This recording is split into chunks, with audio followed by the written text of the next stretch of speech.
sa iba. Yes. Kasi mahal mo yung kapwa. Amen. Ang problema, namimili tayo ng minamahal. Tama? Namimili tayo ng minamahal. Sino minamahal natin kapag may? Pero, Sino minamahal natin pag may? Pagkain. kailangan. Kung may kailangan. Sino minamahal natin kapag? Close kayo. Pag di mo close, di mo sasamahan yan, mamahalin yan. Tama? Alam mo, yung pinakamasarap na example ni Jesus, example na ginawa ni Jesus, na mahalin yung kapwa niya. Yung pagaling niya yung mga taong yung pagaling niya yung may taong may sakit na wala nang pag-asa. Bigyan yung mga taong nangangailangan. Yun ang example ng ating Panginoon na gano'n din nasundan natin. Ano ba ginagawa natin? Yan ang utos ng Diyos eh. Nasundan din natin. Mahalin din yung kapwa natin. Ibig sabihin kung paano natin lilinisin yung kapwa natin, paano natin pinapakain to, paano natin pinapalakas to, dapat gano'n din na tayo sa iba. Sa kapwa mo yun eh. Diba? Ay mahalaga ron. Sabi nga ron, which means mahalaga natin ang ating sarili, na gano'n din daw dapat tayo sa iba. Ano ang utos ng Diyos? Pangatlo, sabi nga nun, mahal mo yung kaaway mo. Ito ang pinakamahirap. Mahalin ang kaaway. Napatingala ng si Diba?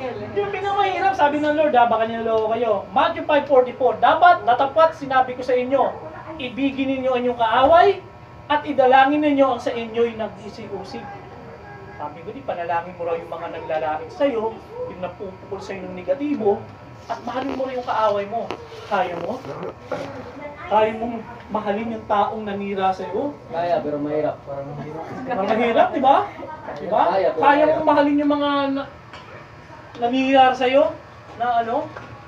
Kaya mo mahalin yung sumuntok sa'yo? Kaya mo yun eh. Kaya mo yung bugbog sa'yo, Jay? Kaya mo? Kaya dyan, kaya? Kaya. Diba? Yun ang utos ng Lord eh. Sabi nga nun, love your enemy, idalangin daw. Sabi nga, hindi panalangin daw natin yung mga kaaway natin. The question is, paano ba natin pinapanalangin ang kaaway natin? Sana mamatay na siya. Sana karmahin siya. Sana maaksidente siya. Diba? Alam mo, ito ang pinakamasarap sa iya. Ito ang pinakamalaking example ng Diyos sa atin nung minahal niya tayo. Kaaway tayo ng Diyos, yun ang katotohanan. Bakit? Sa lahat ng pagkakasala natin, kasalanan yun. Pag tayo nagkakasala sa Diyos, tinitingnan tayong kaaway ng Panginoon. Pero ginawa ng Diyos, minahal niya tayo. Bakit? Kasi importante tayo sa harapan ng ating Panginoon. Minahal tayo ng Diyos kahit hindi ka kaibig-ibig. Tignan katabi mo. Diba? Minahal ng Diyos yan. Kahit hindi ka ibig-ibig, kahit sa kabila ng ating pagkukulang, pagkakasala, minahal tayo ng Diyos. Diba? Minahal tayo ng Diyos ng buong puso. Hindi tayo minahal ng Diyos para pagtiisan lang. O sige, mahalin ko na yan. Importante tayo sa harapan ng ating Panginoon. Ipanalangin natin ang ang kaaway natin. Sabi gano'n, Luke 6:27, datapwat. Sinasabi ko sa inyo, kung sa inyong nakikinig, ibigin ninyo inyong kaaway, gawan ninyo ng mabuti, at ang mga napuput sa inyo, gawan mo rin ng mabuti, nanira sa iyo. Kaya mo? Gawan mo rin ng mabuti, yung mga nangutang siya hindi nagbayad. Hindi ko na sinisingil. Diba? Makoy, gawan mo rin ng mabuti, yung mga taong naninira sa iyo. Hindi na nasira.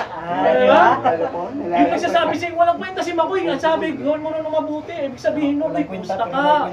Pigyan mo, panalangin mo. Kaya, Mak? Makoy? Pero ginawa ng Diyos sa atin yan. Yes. Tutusin, ginawa ng Diyos sa atin sa lahat ng bagay yan. Hindi tayo kaibig-ibig, pero minahal tayo ng Diyos. Yes. Masama ugali ko, pangit ugali ko, masama akong tao, pero minahal tayo ng Diyos.